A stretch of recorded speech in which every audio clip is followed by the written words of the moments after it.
Welcome to the physics class. आज के video का टॉपिक है आरटीएम नागपुर यूनिवर्सिटी के तहत BSc first year semester 2 physics paper 1 unit 4 thermodynamics के ऊपर एमसीक्यूज और उसके आंसर्स देखेंगे।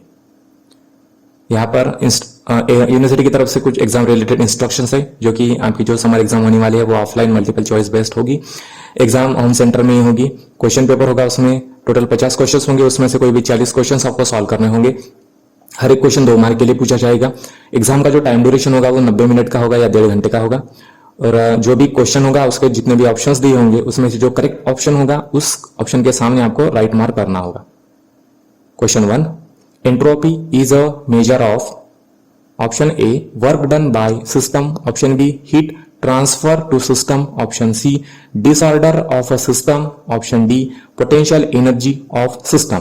Correct answer is option C disorder of a system. तो यहां पर हम देखेंगे कि जैसे एंट्रोपी जो होती है एक्चुअली ये एक पैरामीटर है डिसऑर्डरनेस को मेजर करने का। यानी कि अगर कोई सिस्टम कितनी आइडियल है या कितनी वो डिस्टॉर्टेड हो गई है फ्रॉम इट्स आइडियल पोजीशन या आइडियल स्टेट, तो ये हम एंट्रोपी से समझ सकते हैं। जैसे कि यहाँ पर आप देख पा रहे होंगे डायग्राम में कि जो भी सॉलिड है, सॉलिड में क्या होते हैं, जो भी एटम्स होते हैं तो वो पेरियोडिक अरेंजमेंट होती है, यानी कि वो हाईली ऑर्डर में होते हैं, यानी कि हाईली अलाइन होते हैं, यानी कि उसकी जो एंट्रोपी होगी वो सबसे कम होगी क्योंकि उसमें डिसऑर्डर कम है। इसलिए जैसे हम इस सॉलिड को हीट देंगे तो क्या होगा कि जो भी पार्टिकल्स है, जो भी मॉलिक्यूल्स है, उसमें एटम्स है, तो वो हीट एब्जॉर्ब करेंगे और वाइब्रेशंस करने लगेंगे। और उसके बाद में क्या होगा कि उनमें डिसऑर्डरनेस आ जाएगा थोड़ा सा, क्योंकि वो लिक्विड में चेंज हो रहा है, सॉलिड लिक्विड में चेंज हो रहा है कुछ टाइम के बाद में। तो लिक्विड में क्या होता है कि जो बॉन्डिंग होती है एटम्स और मॉलिक्यूल्स की, तो वो लूज बॉन्डिंग होती है और फ्लेक्सिबल बॉन्डिंग होती है। तो इससे क्या होता है कि उन एटम्स में जो भी वाइब्रेशंस होंगे तो वो ज्यादा लेवल पर होंगे, यानी कि ज्यादा वाइब्रेशंस होंगे, तो ज्यादा डिसऑर्डरनेस आ जाएगा। इससे क्या होगा कि उनकी जो एंट्रोपी होगी वो हाई एंट्रोपी होगी क्योंकि उसमें डिसऑर्डर ज्यादा आ गया। उसके बाद में फिर से अगर हम लिक्विड को फिर से हीट देंगे तो क्या होगा, कुछ टाइम के बाद में जो भी बॉन्ड्स है वो टूट जाएंगे और गैस में चेंज हो जाएगा वो स्टेट, लिक्विड गैस में स्टेट चेंज हो जाएगा। तो गैसेस में क्या होता है कि जो भी एटम्स होते हैं या मॉलिक्यूल्स होते हैं तो वो एकदम दूर दूर होते हैं, एक दूसरे से बहुत ज्यादा दूर होते हैं, इसलिए वो रैंडमली मूव करते रहते हैं इन ऑल पॉसिबल डायरेक्शंस। तो अब उनमें ऑर्डरनेस तो रहा नहीं, अब उनमें बहुत ज्यादा लेवल पर डिसऑर्डरनेस आ चुका है, इसलिए उनकी एनर्जी जो एंट्रोपी होगी वो सबसे ज्यादा होगी as compared to the solid and liquid. तो सबसे ज्यादा एंट्रोपी गैस की होती है, उससे कम लिक्विड की होती है और उससे कम सॉलिड की होती है।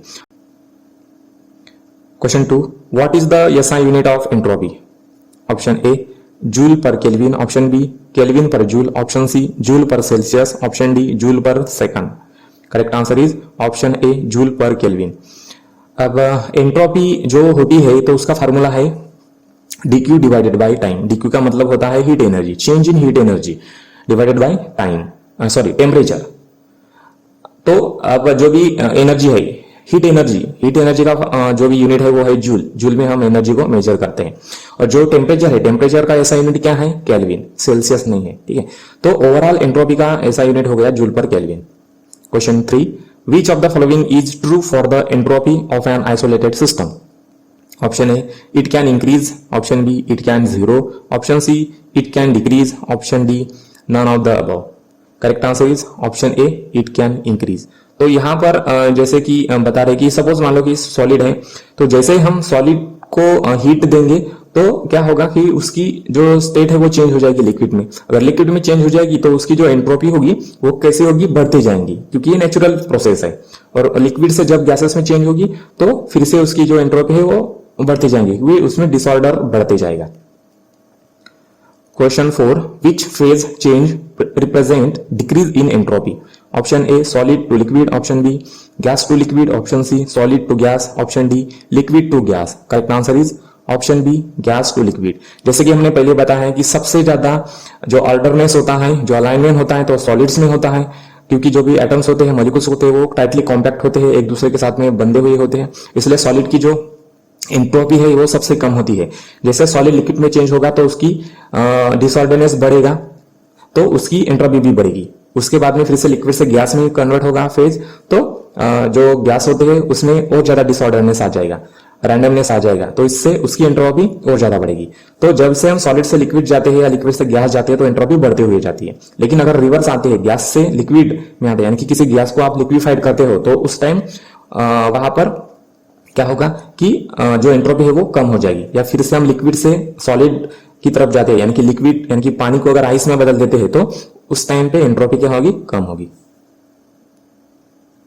Question 5, which state of matter has greatest entropy? Option A solid, option B liquid, option C gases, option D none of above. Correct answer is option C gases, क्योंकि सबसे कम एंट्रोपी सॉलिड की होती है और सबसे ज्यादा एंट्रोपी गैस की होती है। क्योंकि सॉलिड में बहुत ज्यादा ऑर्डरनेस होता है, ऑर्डरनेस यानी कि उसमें पेरियोडिसिटी सबसे ज्यादा होती है सॉलिड में। और गैस में क्या होता है कि जो भी एटम्स होते हैं या मॉलिक्यूल्स होते हैं तो वो एक दूसरे से बहुत ज्यादा दूर होते हैं, यानी कि लूजली एकदम बहुत ज्यादा लूजली बाउंडेड होते हैं, इसलिए वो रैंडमली ऑल पॉसिबल डायरेक्शंस में मूव करते रहते हैं, इसलिए उसमें ऑर्डरनेस नहीं होता, बहुत ज्यादा डिसऑर्डरनेस होता है, इसलिए सबसे ज्यादा एंट्रोपी गैसेस की होती है। Question 6, if a liquid crystallizes into a solid entropy will? Option A 0, option B increase, option C decrease, option D remain unchanged. Correct answer is option C decrease. जैसे कि हमने पहले बताया है कि अगर हम सॉलिड से लिक्विड और लिक्विड से गैस की तरफ जाते हैं तो एंट्रोपी बढ़ते हुए जाएंगी, लेकिन अगर हम रिवर्स प्रोसेस करते हैं यानी कि गैस से लिक्विड और लिक्विड से सॉलिड, तो जो एंट्रोपी होगी वो कम होगी।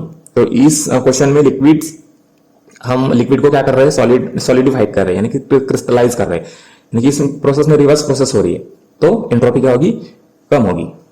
Question 7, entropy always increases when? Option A temperature increase, option B temperature decrease, option C enthalpy increase, option D volume increase. Correct answer is option A temperature increase. तो अब जैसे कि मैंने पहले बताया कि जो भी सॉलिड होता है, सॉलिड को अगर हम हीट प्रोसेस या हीट सप्लाई करेंगे, हीट ट्रीटमेंट देंगे, तो क्या होगा कि सॉलिड में जो भी एटम्स है वो ज्यादा वाइब्रेट करने लगेंगे और एक टाइम पे उनका जो बॉन्ड होगा वो ब्रेक हो जाएगा, तो उनकी फेज चेंज हो जाएगी, यानी कि सॉलिड से लिक्विड हो जाएंगे, तो इसका और लिक्विड से गैस में कन्वर्ट हो जाएंगे। इसका मतलब क्या है कि जब भी हम टेम्परेचर देते हैं तो उसमें किसी भी फेज में या किसी भी स्टेट ऑफ मैटर में डिसऑर्डरनेस ज्यादा आता है, यानी कि एटम्स की बॉन्डिंग टूटती है और उसमें डिसऑर्डरनेस ज्यादा आता है। तो इससे क्या होगा कि टेम्परेचर बढ़ाएंगे तो एंट्रोपी क्या होगी, इंक्रीज होगी। Question 8, systems in nature tend to undergo changes toward? Option A lower energy and more disorderness, option B lower energy and less disorder, option C higher energy and more disorder, option D higher energy and less disorder. Correct answer is option A lower energy and more disorder. अब यहां पर क्या है, जो भी nature में natural processes हो रही है, जैसे कि नदी का बहना, उसमें जो भी पानी होता है वो बहता है, तो सबसे पहले जहां से नदी का पानी शुरू हुआ था वहां बहुत ज्यादा ऑर्डर में था, क्योंकि आइस से ही लिक्विड बनता है, तो आइस क्या है, सॉलिड स्टेट है, तो उसकी एंट्रोपी सबसे कम होगी, यानी कि उसमें बहुत ज्यादा ऑर्डरनेस होगा, डिसऑर्डरनेस कम होगा। ऑर्डरनेस ज्यादा होगा तो उसमें एनर्जी भी बहुत ज्यादा होगी। ठीक है, तो जैसे ही सॉलिड से लिक्विड कन्वर्ट होते हैं फेज, तो क्या होता है कि उसमें लिक्विड में डिसऑर्डरनेस ज्यादा होता है और एनर्जी कम होती है। ठीक है, तो जब भी जितने भी नेचर में चेंजेस आते हैं तो उसमें क्या होता है कि ऑर्डर से डिसऑर्डर की तरफ जाते हैं, यानी कि उसमें बहुत ज्यादा डिसऑर्डर होता है और एनर्जी कम होती है। Question 9, for reversible process the change in the entropy is? Option A 0, option B increase, option C decrease, option D remain unchanged. Correct answer is option A 0। अब यहां पर रिवर्सिबल प्रोसेस का मतलब क्या है कि ऐसे प्रोसेस जो कि हम रिपीट या रिवर्स कर सकते हैं। सबसे पहले यहाँ पर जो भी फिगर्स है वहां पर एग्जांपल्स दिए गए हैं। सपोज मान लो कि जो भी वाटर है, अगर वाटर को हम हीट ट्रीटमेंट देंगे या हीट सप्लाई करेंगे तो वाटर से वो वेफर में यानी कि गैस में कन्वर्ट हो जाएगी, लेकिन फिर से हम गैस को कंडेंस करके फिर से लिक्विड में चेंज कर सकते हैं, यानी कि कन्वर्ट कर सकते हैं। तो इस प्रोसेस में क्या हो रहा है, सॉलिड से जो भी लिक्विड है, लिक्विड से गैस स्टेट में जा रही है, तो जो भी एंट्रोपी रहेंगी वो बढ़ जाएंगी। ठीक है, तो सेम एंट्रोपी चेंज कहाँ मिलेगा हमें, जब हम गैस को लिक्विड में कन्वर्ट करेंगे, तो सेम एंट्रोपी हमें वहां पे या सेम एनर्जी वहां पे लगेगी, तो एनर्जी चेंज सेम रहेगी, इसलिए जो भी ओवरऑल टोटल चेंज होगा एंट्रोपी में वो 0 होगा, क्योंकि यहां पर क्या हो रहा है, प्रोसेस रिवर्स हो रही है इसलिए। Question 10, the equation of change in entropy for a reversible process, option A ds यानी कि चेंज इन एंट्रोपी है greater than dq divided by T temperature. dq का मतलब change in energy, heat energy divided by temperature. Option B ds less than dq by t, option C ds equal dq by t, option D none of above. Correct answer is option C ds equal dq by temperature। Question 11. Which of the following is correct for the net entropy change in an irreversible process? Option A, it is negative. Option B, it is positive. Option C, it is zero. Option D, all of above. Correct answer is option B, it is positive. अब यहां पर देखेंगे कि जैसे entropy change हो जाती है irreversible process. अब इरिवर्सिबल प्रोसेस क्या है? इरिवर्सिबल प्रोसेस का मतलब है नदी का बहना, नदी में जो भी पानी होता है तो वो ऑर्डर से डिसऑर्डर की तरफ जाता है, तो उसे हम रिवर्स नहीं कर सकते। जैसे कि कोयले का जलना, तो इस प्रोसेस को हम रिवर्स नहीं कर सकते, तो ये सब इरिवर्सिबल प्रोसेस है। तो इस केस में क्या हो रहा है कि देखो जैसे कोयले का, जैसे कोयला जल रहा है तो कोयला क्या हो रहा है, इस सॉलिड है, सॉलिड से वो गैस में कन्वर्ट हो रहा है या अदर फॉर्म ऑफ एनर्जी में कन्वर्ट हो रहा है। तो इससे क्या होगा कि उसकी जो एंट्रोपी है या उसमें जो डिसऑर्डरनेस है वो बहुत ज्यादा बढ़ेगा, यानी कि उसकी एनर्जी क्या, एंट्रोपी क्या होगी, पॉजिटिव होगी, क्योंकि वो बढ़ रही है। इसीलिए पहले कम थी, उसके बाद में ज्यादा हुई, तो ओवरऑल चेंज क्या हुआ, पॉजिटिव हुआ। Question 12, the equation of change in entropy for irreversible process. Option A ds greater than dq by t, option B ds less than dq by t, option C ds equal dq by t, option D none of above. Correct answer is option A ds is greater than dq by t। क्योंकि अभी हमने यहाँ पे discuss किया कि जो भी irreversible processes होती है तो वो रिपीट नहीं होती है। जैसे कि कोयला जल रहा है तो आप इस प्रोसेस को रिवर्स नहीं कर सकते, ठीक है। तो इस केस में क्या होगा कि जो भी एंट्रोपी होगी वो बढ़ती ही जाएगी, जैसे जैसे प्रोसेस कंटिन्यू होगी वैसे वैसे एंट्रोपी उसकी बढ़ती जाएगी। तो इसलिए चेंज इन एंट्रोपी क्या होगा, always greater than dq by t। Question 13, which of the following is correct criteria for the spontaneous process. Option A delta S of system minus delta s of surrounding greater than 0। Delta S का मतलब होता है system की entropy, change in entropy, और delta S surrounding का मतलब है surrounding की change in entropy. Option B delta S of system greater than 0 only, option C delta S of system plus delta S of surrounding greater than 0, option D delta S surrounding greater than 0 only. Correct answer is option C delta S of surrounding plus delta S of surrounding system is greater than 0। क्योंकि यहाँ पे जो भी spontaneous process होते हैं तो वो क्या कैसे प्रोसेस होते हैं, ऐसे प्रोसेस होते हैं कि जो भी सडनली विद इन टाइम या with in second of time ये प्रोसेसेस एग्जीक्यूट होते हैं। जैसे कि यहाँ पर आप डायग्राम में देख रहे हो कि एक सुपरनोवा है कि वो एक्सप्लोड हो रहा है, तो ये इंस्टेंट है, स्पॉन्टेनियस प्रोसेस है। और दूसरी डायग्राम में आप देख पा रहे होंगे कि यहाँ पर जो भी एक बर्निंग हो रही है, वहां पे कुछ गैस भरी हुई है, तो जैसे हम उसको आग लगाते हैं तो वो झट से जल जाता है। Question 14, for which of the following condition a reaction will be spontaneous at all the temperature. Option A delta S greater than 0 and delta H greater than 0। Delta S का मतलब चेंज इन एंट्रोपी है और delta H का मतलब enthalpy है। अब यहाँ पर एंथैल्पी का मतलब है कि जो भी उसकी इंटरनल एनर्जी और pressure times volume. Option B delta S equal 0 and delta H greater less than 0, option C delta S greater than 0 and delta H less than 0, option D option B and C. Correct answer is option D B and C, यानी कि जो भी delta S equal to 0 रहेगा, यानी कि change in entropy एक तो 0 रहेगी या फिर ग्रेटर देन 0 रहेगी। क्योंकि यहाँ पर क्या हो रही है, ये जो प्रोसेस है, तो जैसे कि हम अगर सॉलिड से लिक्विड और लिक्विड से फिर से सॉलिड, तो ये जो भी स्पॉन्टेनियस प्रोसेस है, लेकिन ये कैसे है कि रिवर्सिबल प्रोसेस है। लेकिन जो नीचे में जो भी डायग्राम दी गई है उसमें एक्सप्लोड हो रहा है, ये भी स्पॉन्टेनियस है लेकिन इरिवर्सिबल प्रोसेस है। तो इरिवर्सिबल प्रोसेस में एंट्रोपी चेंज ग्रेटर रहेंगी या पॉजिटिव रहेंगी, ग्रेटर देन 0 रहेगी। लेकिन जो भी रिवर्सिबल प्रोसेस है सही, लेकिन वो स्पॉन्टेनियस है, तो इस केस में क्या होगा कि जो भी चेंज रहेगा एंट्रोपी में तो वो क्या रहेगा, 0 रहेगा। Question 15, for spontaneous reaction. Option A delta H plus T delta S must be negative, option B delta H must be negative, option C delta S must be negative, option D delta H minus T delta S must be negative. Correct answer is option D delta H minus T delta S must be negative. अब यहाँ पर spontaneous reaction है, जैसे कि हमने पहले discuss कर लिया प्रीवियस क्वेश्चंस में, तो यहाँ पर जो डेल्टा एच है, डेल्टा एच का मतलब क्या होता है कि एंथैल्पी। अब एंथैल्पी क्या है? एंथैल्पी का मतलब होता है internal energy plus pressure times volume. अब एंथैल्पी क्या हमें बताती है? एंथैल्पी ये बताती है कि किसी भी सिस्टम में कितनी हीट एनर्जी है। जैसे कि यहाँ पर एक सुपरनोवा एक्सप्लोड हो रहा है, तो जैसे ही एक्सप्लोड होगा तो इसमें कितनी हीट एनर्जी होगी, तो वो हम एंथैल्पी से निकाल सकते हैं। यहाँ ऊपर वाली डायग्राम में आप देखोगे तो यहाँ पर एक हाइड्रोजन बम का एक्सप्लोड हो गया है, तो वहां पर इस प्रोसेस में, इस एक्सप्लोजन में कितनी हीट एनर्जी अवेलेबल है, तो ये हम एंथैल्पी से निकाल सकते हैं। और इंटरनल एनर्जी का मतलब क्या है? Kinetic energy plus potential energy of that system. Question 16, which of the following is a non-spontaneous process? Option A, evaporating water. Option B, condensing vapors. Option C, cooling hot water. Option D, solidifying magma. Correct answer is option A, evaporating water. अब non spontaneous process का मतलब क्या होता है कि ऐसे process जिनमें बहुत ज्यादा टाइम लेते हैं। जैसे कि देखो यहाँ पर एक मैग्मा है, सॉलिडिफाइंग मैग्मा, यानी कि जो वॉल्केनोज होते हैं वहां से जो भी अंदर से जो भी लावा निकलता है उसे हम मैग्मा कहते हैं। तो ये अब क्या हो रहा है कि जैसे लिक्विड फेज में है और जल्दी से with in second of time ये सॉलिडिफाइड हो रहा है, यानी कि ये स्पॉन्टेनियस प्रोसेस है। कूलिंग ऑफ हॉट वाटर, जैसे हॉट वाटर होता है तो अगर उसे हम फ्रीज में रख देंगे तो जल्दी कूल होता है।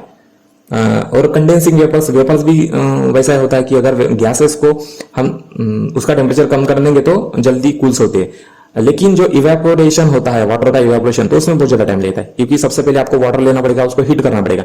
हीट करने के बाद में सबसे पहले उसका टेम्परेचर इंक्रीज होगा और मेल्टिंग पॉइंट, जो मेल्टिंग पॉइंट है वहां पर आएगा। लेकिन मेल्टिंग पॉइंट पर वेपर्स निकलते नहीं है, वो बॉइलिंग पॉइंट पर निकलते हैं, इसलिए ये नॉन स्पॉन्टेनियस प्रोसेस है। Question 17, which law of thermodynamics refers to the entropy of the universe? Option A, zeroth law. Option B, first law. Option C, second law. Option D, third law. Correct answer is option C, second law. अब यहाँ पर जो भी हमने laws पढ़े हैं thermodynamics से related, तो सभी यहाँ पर है। सबसे पहले zeroth law। zeroth law हमें क्या बताता है? वो ये बताता है कि अगर सपोज कोई भी दो इंडिपेंडेंट सिस्टम्स किसी थर्ड सिस्टम से कनेक्टेड है, इंडिपेंडेंटली कनेक्टेड है, तो कुछ टाइम के बाद में तीनों सिस्टम का टेम्परेचर है वो इक्विलिब्रियम हो जाएगा, यानी कि एक ही टेम्परेचर अटेन होगा। ये zeroth law हमें बताता है।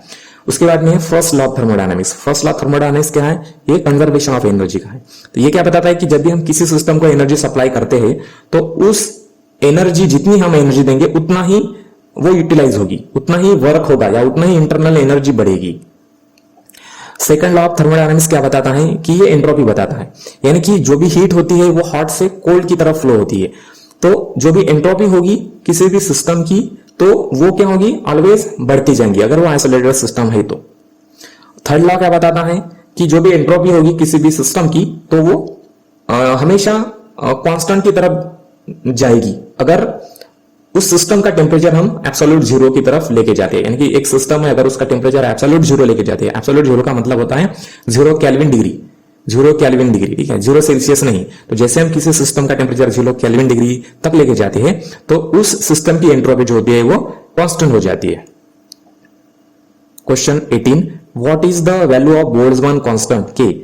Option A 1.380 into 10⁻⁻23 metre square kilogram per second square per Kelvin. Option B 1.380 into 10⁻24 and its SI unit. Option C 1.380 into 10⁻25. Option D 1.380 into 10⁻26. Correct answer is option A 1.380 into 10⁻23. Question 19, the internal energy of a gas in an isothermal process. Option A decreases. Option B increases. Option C remain constant. Option D none of above. Correct answer is option C remain constant. अब जैसे कि यहाँ पर isothermal एक process है, तो isothermal process में क्या होता है? जैसे कि आइसो का मतलब सेम, तो टेम्परेचर इस प्रोसेस में कांस्टेंट रहता है। तो अब क्या हो रहा है कि एक कंटेनर है, उसमें गैस भरी हुई है, तो जैसे हम इस कंटेनर को बाहर से हीट सप्लाई करेंगे तो क्या होगा कि जो भी गैस का टेम्परेचर है वो कांस्टेंट रहेगा, हमेशा कांस्टेंट रहेगा। तो इसका मतलब क्या है कि अगर टेम्परेचर कांस्टेंट है तो जो अंदर में गैस है वो, उसकी जो इंटरनल एनर्जी है वो भी कांस्टेंट होगी, क्योंकि टेम्परेचर बढ़ाएंगे तो क्या होगा कि जो भी गैस है वो एनर्जी को एब्जॉर्ब कर लेगी, यानी कि टेम्परेचर हीट एनर्जी को एब्जॉर्ब कर लेगी और अपनी खुद की इंटरनल एनर्जी बढ़ाएगी। अगर यहां पर टेम्परेचर बढ़ेगा तो इंटरनल एनर्जी बढ़ेगी, लेकिन टेम्परेचर बढ़ ही नहीं रहा, तो इसका मतलब क्या है कि जो भी इंटरनल एनर्जी है वो कांस्टेंट है। Question 20, in which thermodynamic process volume is constant? Option A isothermal, option B isobaric, option C isochoric and option D adiabatic. Correct answer is option C isochoric और आइसो वॉल्यूमेट्रिक भी इसे कहते हैं। तो सबसे पहले देखेंगे कि जो भी आइसोथर्मल प्रोसेस होती है तो वो क्या होती है कि ऐसे प्रोसेस है जिसमें कि जब भी हम हीट देते हैं किसी भी सिस्टम को तो उसका टेम्परेचर फिक्स रहता है, क्योंकि उसकी जो इंटरनल एनर्जी जो होती है तो वो किसी की साथ में या फिर सराउंडिंग के साथ में एक्सचेंज नहीं होती है, तो उसकी इंटरनल एनर्जी मेंटेन रहती है although we apply a heat externally. Next है आइसोबैरिक प्रोसेस। अब आइसोबैरिक प्रोसेस में क्या होता है कि जो भी प्रेशर होता है तो वो प्रेशर क्या होता है, कांस्टेंट होता है। प्रेशर जो होता है कांस्टेंट होता है, इसलिए इसको कहते हैं आइसोबैरिक प्रोसेस। आइसोकोरिक में क्या होता है कि जो भी वॉल्यूम होता है वो उस वॉल्यूम को कांस्टेंट किया जाता है और टेम्परेचर और प्रेशर बढ़ता है जब हम बाहर से हीट सप्लाई करते हैं तो। नेक्स्ट है एडियाबेटिक। एडियाबेटिक प्रोसेस में क्या होता है कि जो भी इंटरनल एनर्जी है तो इंटरनल एनर्जी हमेशा कांस्टेंट रहेंगी ऑल्दो टेम्परेचर इंक्रीज और डिक्रीज। क्वेश्चन 20, सॉरी यहां पर एक टेबल है, टेबल में कुछ प्रोसेसेस है और उसमें क्या पैरामीटर कांस्टेंट रहेगा, तो यहां से हमें टैबुलेट किया है। जैसे कि आइसोथर्मल प्रोसेस है तो उसमें टेम्परेचर हमेशा कांस्टेंट रहता है। एडियाबेटिक में हीट एनर्जी जो है वो कांस्टेंट रहेंगी उस सिस्टम की, और आइसोकोरिक में वॉल्यूम कांस्टेंट रहेगा और आइसोबैरिक में प्रेशर कांस्टेंट रहेगा। Question 21, which variable is held constant in Boyle's law? Option A temperature, option B volume, option C pressure, option D heat. Correct answer is option A temperature. अब Boyle's law क्या बताता है हमें कि Boyle's law ये बताता है कि अगर हम प्रेशर बढ़ाते हैं तो वॉल्यूम कम होगा और वॉल्यूम बढ़ाते हैं तो प्रेशर कम होगा। अब यहां पर आप देख पा रहे हो कि एक सिस्टम है, सिस्टम में गैस है। जैसे हम ऊपर से पिस्टन को प्रेस करते हैं तो उस सिस्टम का जो प्रेशर है वो बढ़ता है, लेकिन उसका साथ साथ में वॉल्यूम भी कम होता है। लेकिन ये सब जो प्रोसेस होती है तो ये कांस्टेंट टेम्परेचर पर होती है। Question 22, the temperature at which the volume of a gas become zero is called? Option A absolute temperature, option B zero temperature, option C absolute scale temperature, option D absolute zero temperature. Correct answer is option D absolute zero temperature. तो अगर suppose मान लो कि कोई gas है, तो अगर उस gas का जो टेम्परेचर है हम अगर कम करते आएंगे, ठीक है, कम करते आएंगे कहां तक? एब्सोल्यूट जीरो टेम्परेचर तक, यानी कि 0 केल्विन डिग्री सेल्सियस पर। 0 केल्विन का मतलब होता है 273 डिग्री सेल्सियस, ठीक है, ये माइनस में होता है। तो जैसे हम किसी भी सिस्टम का टेम्परेचर कम कम करते आएंगे तो क्या होगा कि सपोज यहां पर देख लो, दूसरे डायग्राम में दिखाया गया है जो कि एक बॉइलिंग वाटर है। अब बॉइलिंग वाटर में जो भी मॉलिक्यूल्स है वो रैंडमली ऑल पॉसिबल डायरेक्शन में मूवमेंट हो रही है, तो उस टाइम उसका टेम्परेचर कितना है? 373 kelvin degree Celsius, sorry kelvin, ठीक है। जैसे हम उस बॉइलिंग वाटर का टेम्परेचर कम करते हैं तो वो फ्रीज हो जाता है। फ्रीज का मतलब क्या है कि उसमें जो बॉन्डिंग्स है एटम्स में और मॉलिक्यूल्स में, तो वो टाइटली बॉन्डेड हो रही है, अभी वो एक दूसरे से पास पास आ रहे हैं, तो उसमें मूवमेंट भी अब कम होगा। तो तब उसका टेम्परेचर कितना है? 273.15 केल्विन। उससे भी जब सिस्टम का टेम्परेचर कम करते करते आते हैं यानी कि 0 केल्विन पर, तो क्या होता है उस टाइम पे जो भी एटम्स होते हैं, मॉलिक्यूल्स होते हैं, तो उनमें जो भी वाइब्रेशंस होते हैं या कुछ जो भी मोशंस होते हैं, ठीक है, तो वो सब जीरो हो जाते हैं या स्टॉप हो जाते हैं, और इसलिए उसका जो वॉल्यूम होता है सिस्टम का वो जीरो हो जाता है या कम हो जाता है। Question 23, Maxwell's thermodynamic equation consist of? Option A 1 equation, option B 2 equation, option C 3 equation, option D 4 equations. Correct answer is option D 4 equations. Question 24, which of the following is not a Maxwell's thermodynamic equation? Option A delta T divided by delta V at a constant entropy is equal to delta P divided by del entropy at constant volume. Option B, del S divided by del V at constant temperature is equal to del P divided by del T at constant volume. Option C, del T divided by del P at constant entropy is equal to del V divided by del S at constant pressure. Option D, del S divided by del P at constant temperature is equal to minus del V divided by del T at constant pressure. Correct answer is option A, del T divided by del V at constant entropy is equal to del P divided by del S at constant volume। अब यहाँ पर जो भी P है pressure है, V volume है, S entropy है और T यहाँ पर टेम्परेचर है। तो मैक्सवेल के जो भी 4 थर्मोडायनामिक इक्वेशंस है तो यहाँ पर हमने टैबुलेटेड किया है फिर से। तो अगर इसको सिंपली रिमाइंड करना है आपको तो एक ट्रिक है। तो सबसे पहले देखो मैक्सवेल का जो फर्स्ट और फोर्थ इक्वेशन है तो इसमें निगेटिव साइन है, ये बात ध्यान रखना है। सेकंड और थर्ड में तो पॉजिटिव ही है।